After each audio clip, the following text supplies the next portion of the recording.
Hello दोस्तों, स्वागत है आपका सीयूईटी सीरीज में मेरे यूट्यूब चैनल पर। मेरा नाम है अर्जुन और आज की वीडियो में हम बात करने वाले हैं अकाउंटेंसी में सीयूईटी के 50 बहुत ही ज़्यादा इंपॉर्टेंट एमसीक्यूज, वो भी हमारे पास पार्टनरशिप की चैप्टर नंबर 5 यानी कि dissolution of a partnership firm से ये एमसीक्यूज रहने वाले हैं। ये एमसीक्यूज अगर आपने यहाँ से प्रैक्टिस कर लिए तो आपके सीयूईटी के एग्जाम में इसके अलावा और कोई भी एमसीक्यू आपको नहीं देखने के लिए मिलेंगे। सिमिलरली इसी तरीके के एमसीक्यूज आपके पास आने वाले हैं, तो वीडियो को लास्ट तक जरूर देखना। चलिए फिर जल्दी से स्टार्ट करते हैं।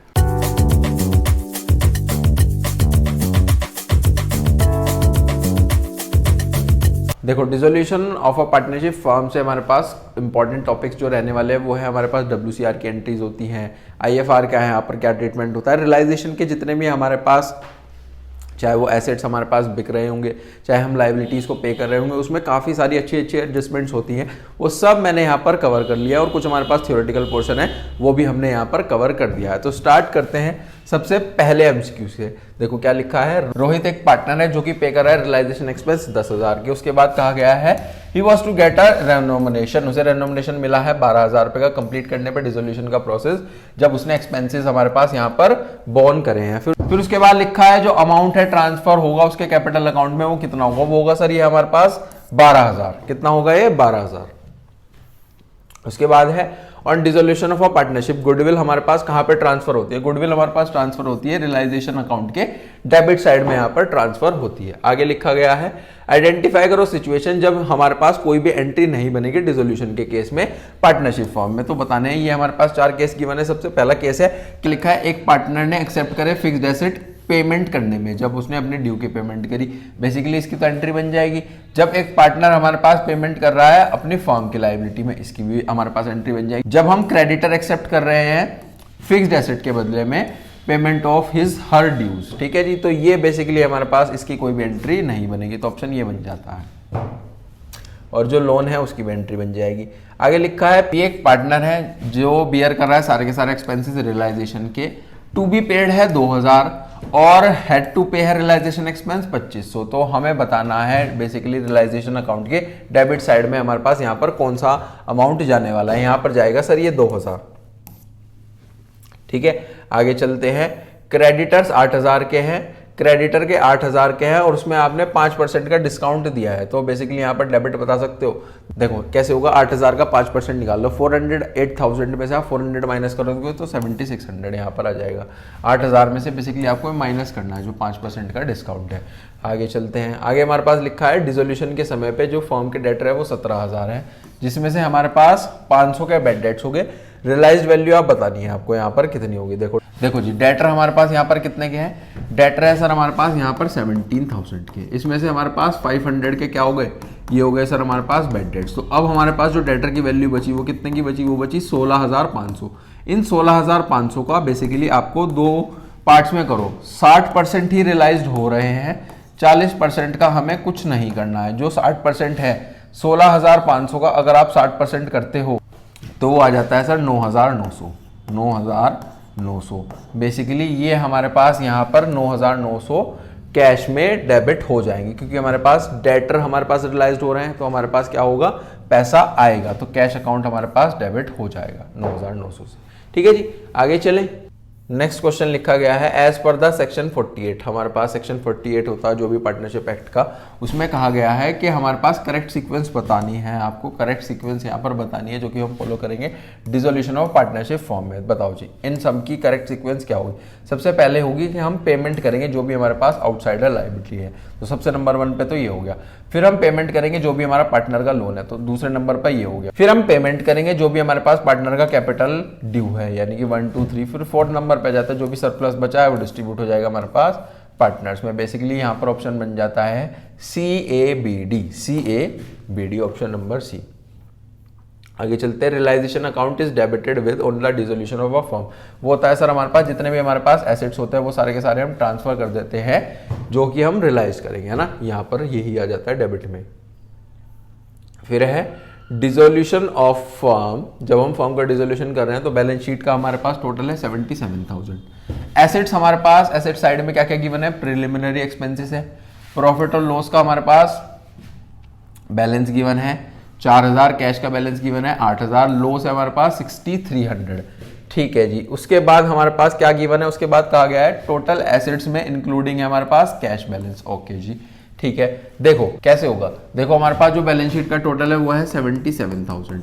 इसमें से आप ये दोनों माइनस कर दो, हमारे पास जो प्रिलिमिनरी एक्सपेंस है और पीएल का डेबिट बैलेंस है ना, ये होगा बेसिकली हमारे पास 2000 और 4000, तो 6000 इसमें से माइनस करें तो 71,000, क्योंकि ये दोनों हमारे पास क्या है, फिक्टिशियस एसेट्स हैं, are not to be realise. ठीक है जी, 71 आ गया। फिर 71 में से जितना भी आपका लॉस है वो आप यहाँ से माइनस कर दो। 71,000 में से लॉस माइनस करा 6300, आ जाएगा 64, यानी कि 64,700। कैश हम इसलिए माइनस नहीं करेंगे क्योंकि ऑलरेडी हमारे पास क्या लिखा है, इंक्लूडिंग लिखा है कैश का बैलेंस, तो ये आ गया 64,700।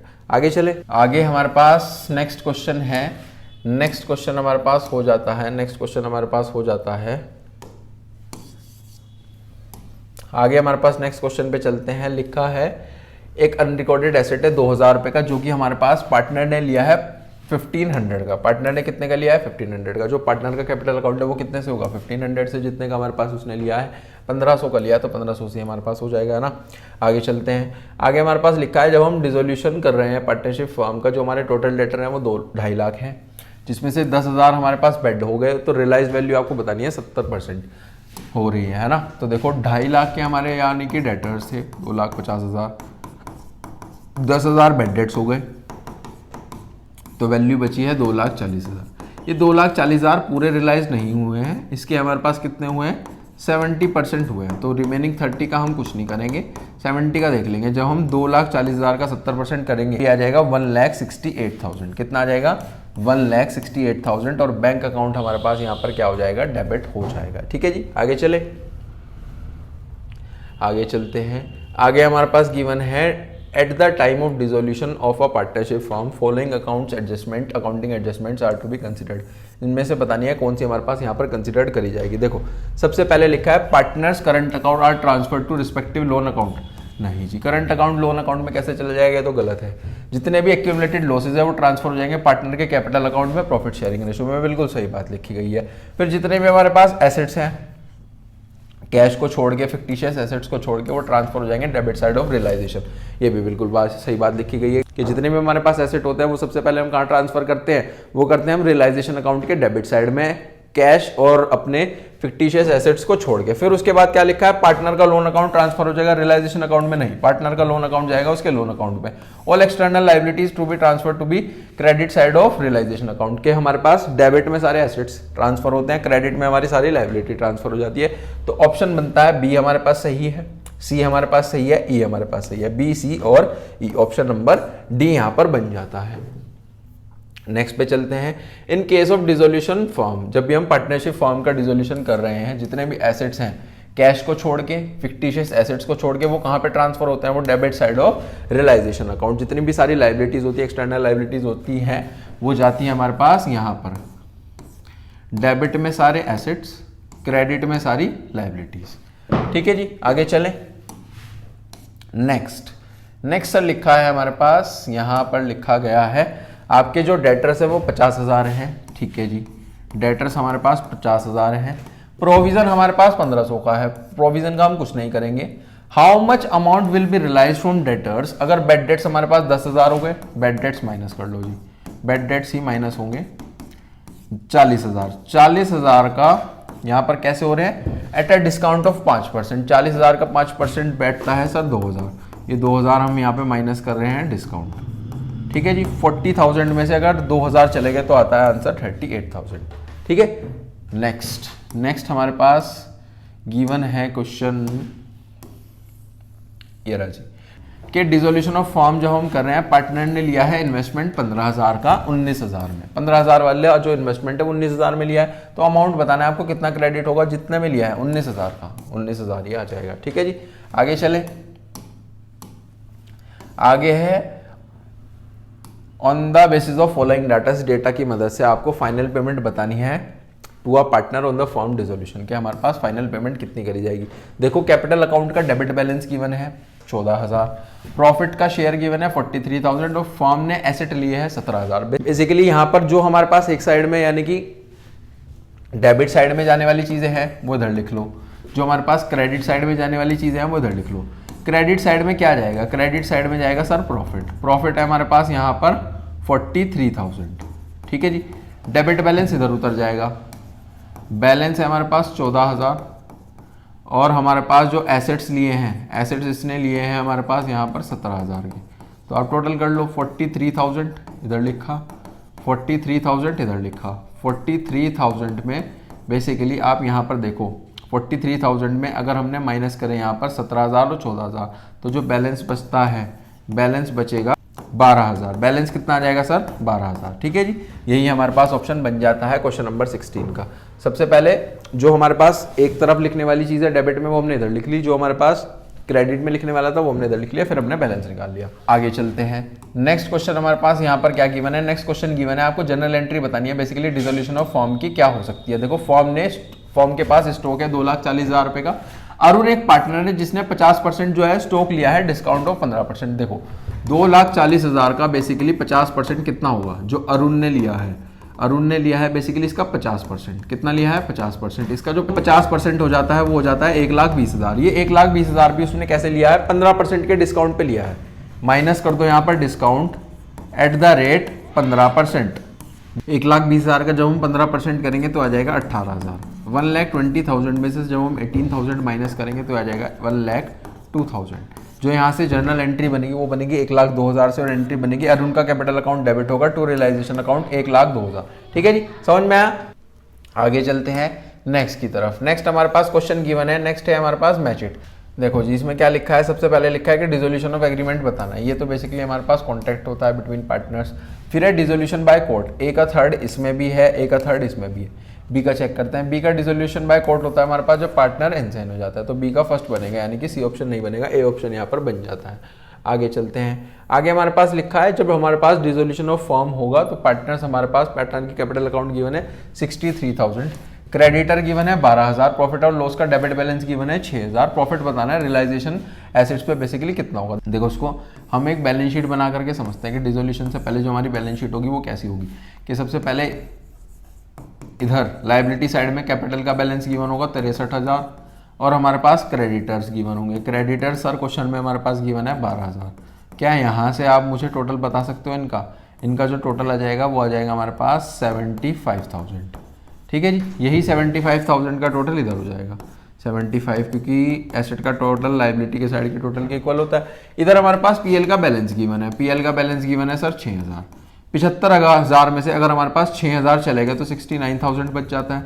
69,000 का मेरा बेसिकली बैलेंस है, ये हमारे पास हो जाते हैं रियल एसेट, ये हो जाते हैं रियल एसेट, ठीक है। रियल एसेट पता लग गया, हमें बताना है अमाउंट रियलाइज कितना हुआ है। देखो अमाउंट रियलाइज मैं यहाँ पर निकाल रहा हूँ। अमाउंट रियलाइज्ड निकालने के लिए आपको बेसिकली जो भी आपके रियल एसेट्स हैं, रियल एसेट्स में आपको ऐड करना पड़ेगा यहाँ पर जो भी आपका प्रॉफिट है रियलाइजेशन का, ठीक है जी। ये है हमारे पास 69 में जोड़ दो 7,800, तो ये हो जाता है बेसिकली हमारे पास 76,800। बताओ जी समझ में आया। नेक्स्ट पे चलते हैं, जो हमारे पास इन्वेस्टमेंट्स हैं 2 लाख रुपए की, वो हमारे पास were not to be shown in the books. एक हमारे पास क्रेडिटर था जिसने इन्वेस्टमेंट सेटल डाउन कर ली in the settlement of his debt. Complete हमारे पास यहाँ पर बताना है how much amount will be payable to the creditor. Creditor के लिए तो कुछ भी पैसा नहीं बचा है, ये हो जाएगा सर हमारे पास नील हो जाएगा। आगे है डिसोल्यूशन के समय पे टोटल एसेट्स है हमारे पास 12 लाख, एक्सटर्नल लायबिलिटी हमारे पास 4,80,000। अमाउंट रियलाइज जो हुई है वो ये सर हमारे पास 120%। रियलाइजेशन एक्सपेंस है हमारे पास 16,000। तो आपको गेन और लॉस बताना है। देखो सबसे पहले आप क्या करोगे, ये हमारे पास अगर बेसिकली रियलाइजेशन अकाउंट है तो सबसे पहले हम क्या उतारेंगे, जितने भी हमारे एसेट्स हैं 12 लाख के,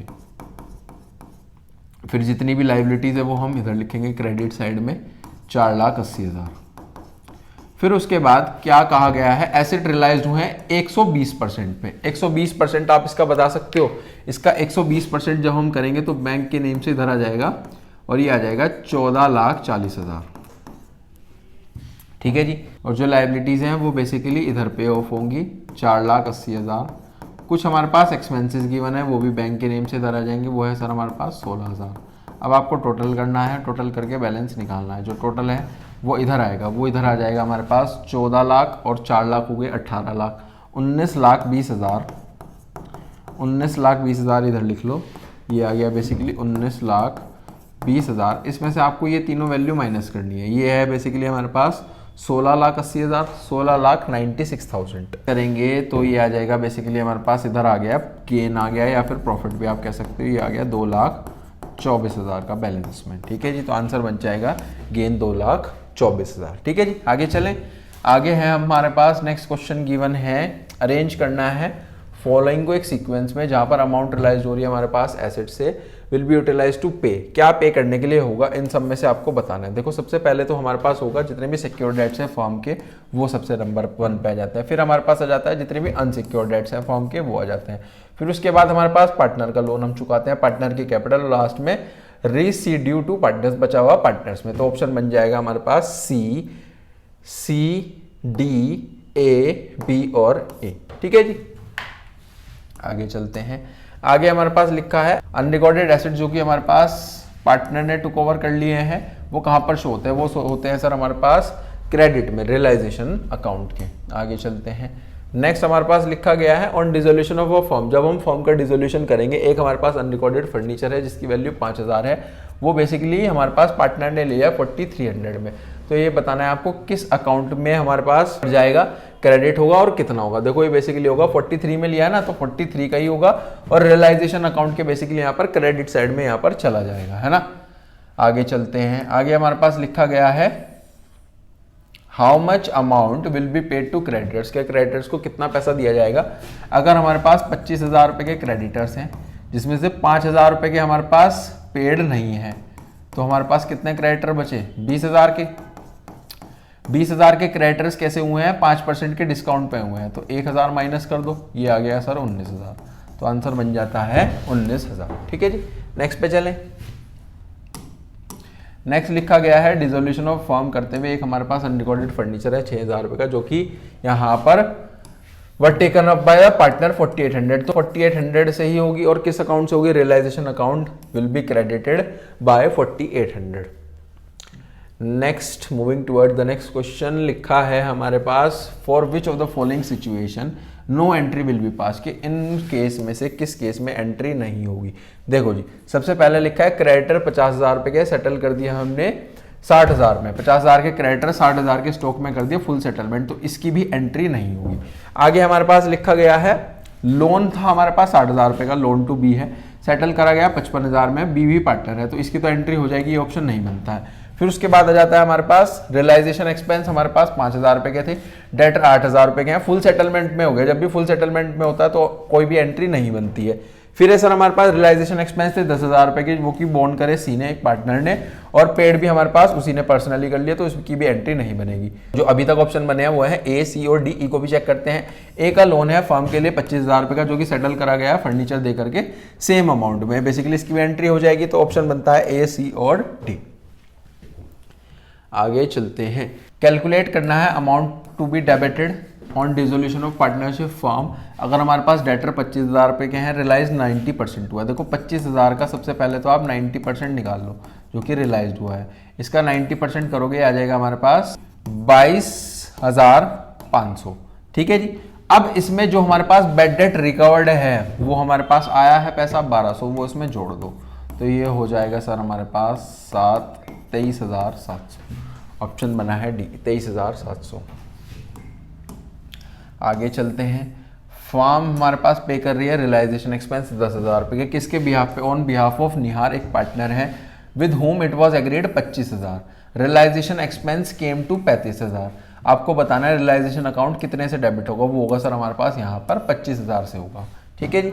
आगे चलते हैं। बैलेंस शीट में हमारे पास डेटर है 50,000 रुपए के, प्रोविजन हमारे पास गिवन है 1,500। हमारे पास जो बेड डेट्स हुए हैं वो हुए हैं सर 10,000। देखो 50,000 के डेटर, प्रोविजन का हम कुछ नहीं करेंगे, जो हमारे पास बेड डेट्स हुए हैं सर हमारे पास 10,000।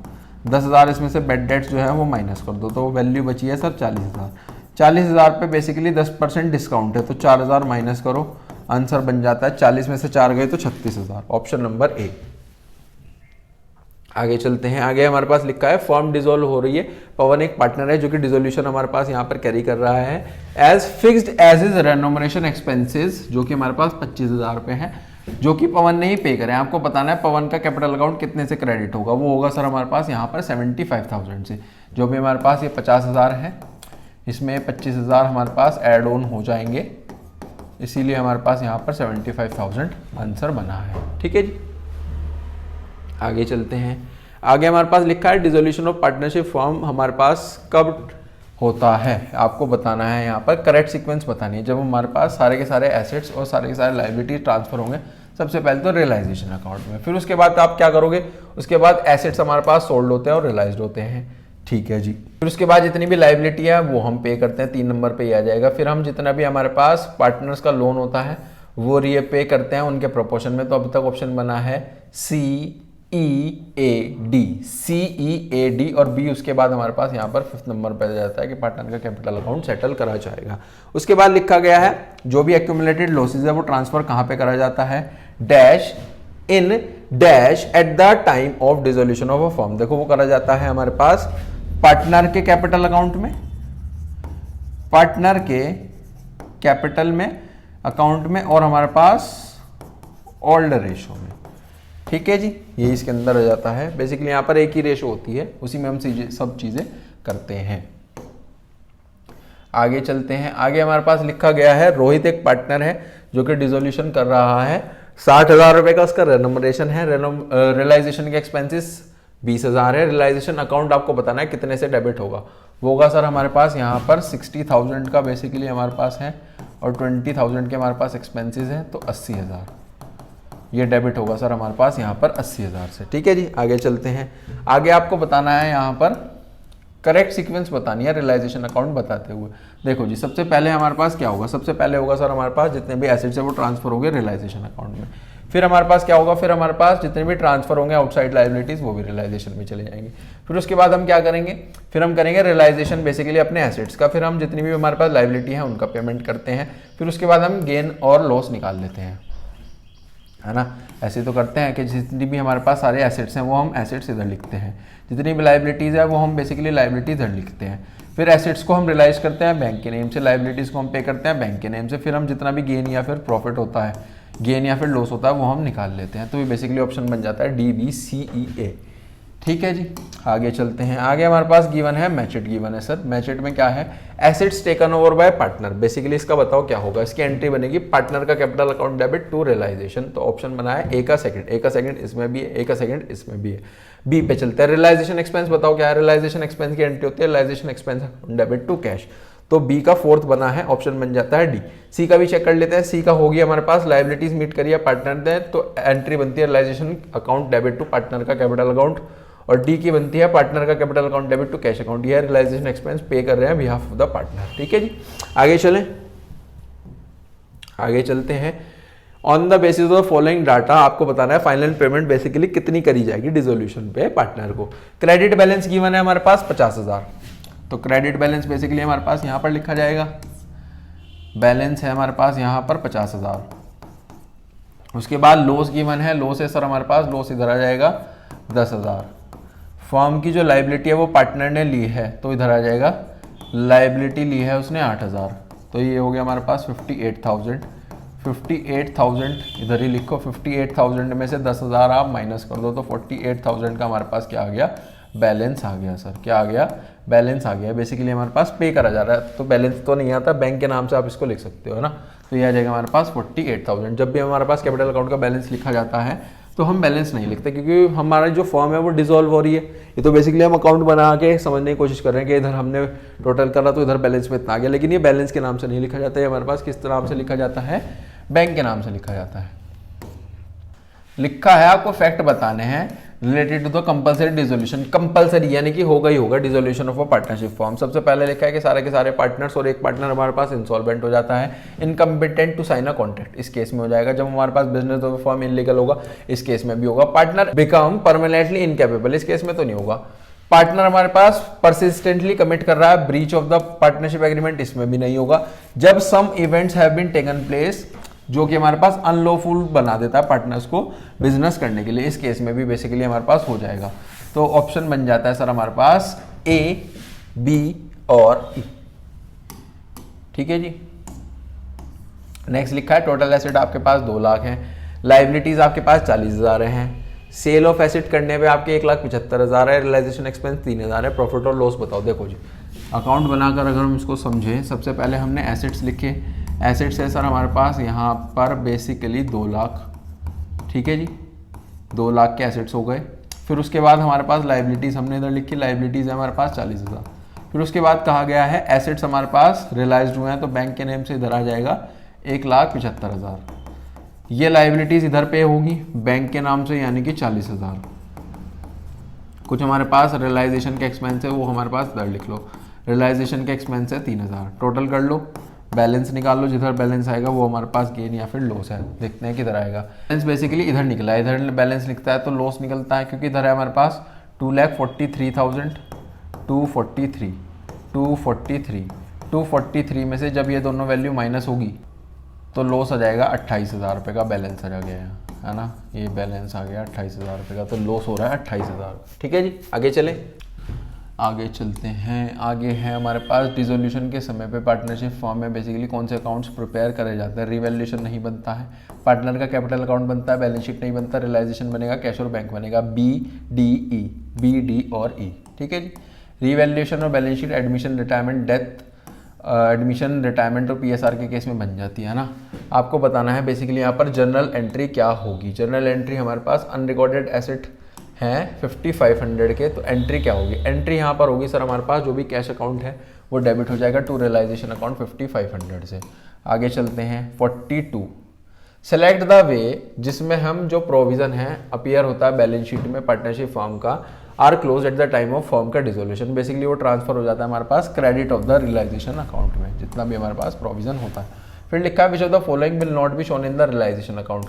अनरिकॉर्डेड एसेट होते हैं, अनरिकॉर्डेड लाइबिलिटी भी हम लिखेंगे, रियलाइजेशन एक्सपेंसिव भी लिखेंगे। पार्टनर का लोन, पार्टनर का रोल रियलाइजेशन में नहीं जाता है, पार्टनर के लोन अकाउंट में चला जाता है। फिर है 44 लिखा है एंट्री बताओ जो हम बनाएंगे क्रेडिटर एक्सेप्ट कर रहा है एसेट फुल और फाइनल सेटलमेंट में। जब हमारे पास क्रेडिटर एसेट के बदले लाइबिलिटी जा रही है वो भी फुल और फाइनल सेटलमेंट में, तो एंट्री तो बनती ही नहीं है सर। 45 लिखा है राम और मोहन हमारे पास पार्टनर है। प्रॉफिट और लॉसेस का जो रेशो है वो 3:2 है। इन्वेस्टमेंट हमारे पास बैलेंस शीट में गिवन है 1,40,000। ठीक है जी। राम ने हमारे पास कुछ इन्वेस्टमेंट ले ली है 8,100 की, जो कि हमारे पास बुक वैल्यू से 10% लेस पे है। ठीक है। रिमेनिंग डेटर हमारे पास मोहन ने लिया है 90%। देखो कैसे है, 1,40,000 रुपये की इन्वेस्टमेंट है। यहाँ पर 2 लोगों में इसको करा जा रहा है, राम है और मोहन है। ठीक है, इतनी बात समझ में आई। अब हुआ क्या है, राम ने बेसिकली 8,100 की ली है इन्वेस्टमेंट। अब ये तो जितने की उसने रियलाइज करी है ये वैल्यू है। ओरिजिनल वैल्यू कितने की थी, वो थी हमारे पास यहाँ पर बुक वैल्यू 10% से है ना, लेस देन 10% है, तो इसका मतलब क्या हो गया, ये हमारे पास 90% हो गई। इसकी ओरिजिनल वैल्यू कैसे निकालोगे, ये बेसिकली 8,100 है और ये किसी वैल्यू का 90% है, तो 100/90 कर दो। ठीक है जी, ये आ जाएगा 9 यानी कि 9,000। इसका मतलब क्या है कि राम ने 9,000 वाली इन्वेस्टमेंट 8,100 में ली है। ठीक है जी। अब इधर चलते हैं, 1,40,000 में से इधर चला गया सर 9,000 चले गए, तो अब बचे कितने, अब बचे सर 1,31,000 रिमेनिंग उसने कैसे लिए हैं, रिमेनिंग लिया है सर हमारे पास 90% ऑफ द बुक वैल्यू पे। इसका सबसे पहले तो 90% निकालो, 90% आ जाएगा, पहले 90% करो, 90% आ जाएगा, इसका 90% आ जाएगा 1,17,900। ठीक है जी। अब इसमें से जो आपका ये बेसिकली 900 है, 900 हमारे पास डिस्काउंट है, ये माइनस कर दो 900 का डिस्काउंट, तो ये आ गया 1,17,000।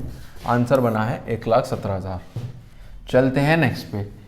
अच्छा एमसीक्यू था, काफ़ी अच्छे लेवल का एमसीक्यू था। उसके बाद है मुकुंद का लोन है 50,000 रुपये का टू द फॉर्म, जो कि सेटल हुआ है 55,000 में eight the time of form के डिसोल्यूशन पे। मुकुंद हमारे पास वन ऑफ द पार्टनर है। एंट्री हमारे पास क्या पास होगी, एंट्री सर सबसे पहले पास होगी मुकुंद का लोन अकाउंट डेबिट टू हमारे पास कैश अकाउंट। यहाँ पर कंबाइंड भी बना सकते हो, सिंगल भी बना सकते हो। पहले तो 50,000 गया मुकुंद का लोन कैश अकाउंट में हमारे पास चला गया, फिर रियलाइजेशन अकाउंट डेबिट टू हमारे पास कैश अकाउंट 5,000 से, तो combined money Mukund debit, realisation debit to cash account. ठीक है जी। आगे चलते हैं। आगे हमारे पास नेक्स्ट क्वेश्चन गिवन है, according to the Indian Partnership Act 1932 हमारे पास when the firm is dissolve, firm dissolve होती है, कैश रिसीव होता है सेल ऑफ एसेट पे, वो किस केस में लग जाता है। सबसे पहले सर हमारे पास लिखा गया है यहाँ पर, सबसे पहले होगा पे करेंगे अब जितने भी सिक्योर्ड डेट्स हैं, फिर उसके बाद हम क्या करेंगे, फिर उसके बाद हम करेंगे जितने भी हमारे पास अनसिक्योर्ड डेट्स हैं, दूसरे नंबर पे ये आ जाता है। फिर उसके बाद सी आ जाता है थर्ड नंबर पे, जिसमें हम पे करेंगे हर एक पार्टनर को प्रोपोर्शनेटली जो भी उसका ड्यू है from the form for advance के लिए, ठीक है जी। फिर उसके बाद हम क्या करेंगे, फिर हम करेंगे सर यहाँ पर चौथे नंबर पे ये पे करेंगे ईच पार्टनर को proportionately what is due to him on the account of capital. फिर पांचवें नंबर पर आ जाता है हमारे पास यहाँ पर बेसिकली डी। डी क्या है, डी है हमारे पास जो भी रेसिड्यू है वो डिवाइड हो जाएगा पार्टनर्स में उनके पीएसआर में, तो ऑप्शन बना है BECAD। क्वेश्चन नंबर 48 देखो क्या लिखा है, क्रेडिटर 1 लाख के हैं, फर्नीचर 70,000 का गिवन है बैलेंस शीट में। उसके बाद कहा गया है फर्म डिसॉल्व हो रही है, क्रेडिटर को डिसाइड हुआ कि वो फर्नीचर लेंगे 80% पे। तो क्रेडिटर थे कितने के, क्रेडिटर थे सर हमारे पास 1 लाख के, उन्होंने फर्नीचर लिया 80% पे, 80% ऑफ फर्नीचर ये हो जाएगा सर हमारे पास 80% 70,000 का, तो 56,000 यहाँ पर माइनस करो, ये आ गया 44,000। फाइनली 44,000 है, उसमें भी क्या कहा गया है 10% का डिस्काउंट है सर, इसका 10% हो जाएगा 4400, तो वैल्यू आ जाएगी हमारे पास 39,600। 39,600 से क्या हो जाएगा, क्रेडिट हो जाएगा बेसिकली हमारे पास यहाँ पर, ठीक है जी। 49 क्या है, when a creditor accept an asset, हमारे पास जब क्रेडिटर एक एसेट को एक्सेप्ट करता है whose value is more than the amount due to him, he will be basically he will pay, वो पे करेगा जो भी हमारे पास एक्सेस होगा अमाउंट, और वो क्रेडिट हो जाएगा रियलाइजेशन अकाउंट में। कहां पर हो जाएगा, रियलाइजेशन अकाउंट में, ठीक है जी। आगे चलते हैं, डिसोल्यूशन ऑफ पार्टनरशिप फॉर्म कर रहे हैं, टोटल डेटर 2.5 लाख है, 10,000 हमारे पास बेड हो गए, तो 2.5 लाख माइनस बेड डेट्स 10,000, 2,40,000, ठीक है जी। ये थे हमारे पास बेड डेट्स। उसके बाद कहा गया है 50% रियलाइज हो रहा है, इसका 50% कर लो जी, इसका जो हमारे पास 50% होगा रियलाइज हो रहा है, वो रहा है सर हमारे पास यहाँ पर 1,20,000, 1,20,000 आंसर बन जाता है, ठीक है जी। समझ में आया, आगे चलते हैं, और यहीं पर हमारे जो MCQs हैं वो फाइनली समाप्त हो जाते हैं। तो आई होप आपको काफ़ी अच्छे से समझ में आया होगा। देखो जब भी हम 40 से 50 MCQs एक चैप्टर के डिस्कस करते हैं, प्रैक्टिस करते हैं, तो जितने भी सारे कॉन्सेप्ट्स हैं एक तो हमारे पास वो रिवाइज हो जाते हैं, प्लस हमारे पास थोड़ा हम टाइमली भी अपने MCQs को सॉल्व करना सीख लेते हैं, और हमारे पास MCQs तो प्रैक्टिस हो ही रहे हैं। और वीडियो को शेयर करें अपने सभी दोस्तों के साथ जो कि आपकी तरह CUET की प्रिपरेशन कर रहे हैं, और dissolution of a partnership form chapter को हमारे पास यहाँ पर और ज़्यादा स्ट्रॉन्ग बनाना चाहते हैं। और चैनल पर अगर आप फर्स्ट टाइम आए हो, वीडियो आपको अच्छी लगी है तो चैनल को सब्सक्राइब करें, लाइक करें, शेयर करें, और कोई भी आपका डाउट आता है कमेंट सेक्शन में मुझसे पूछ सकते हो। मिलते हैं नेक्स्ट वीडियो में, टिल देन थैंक यू।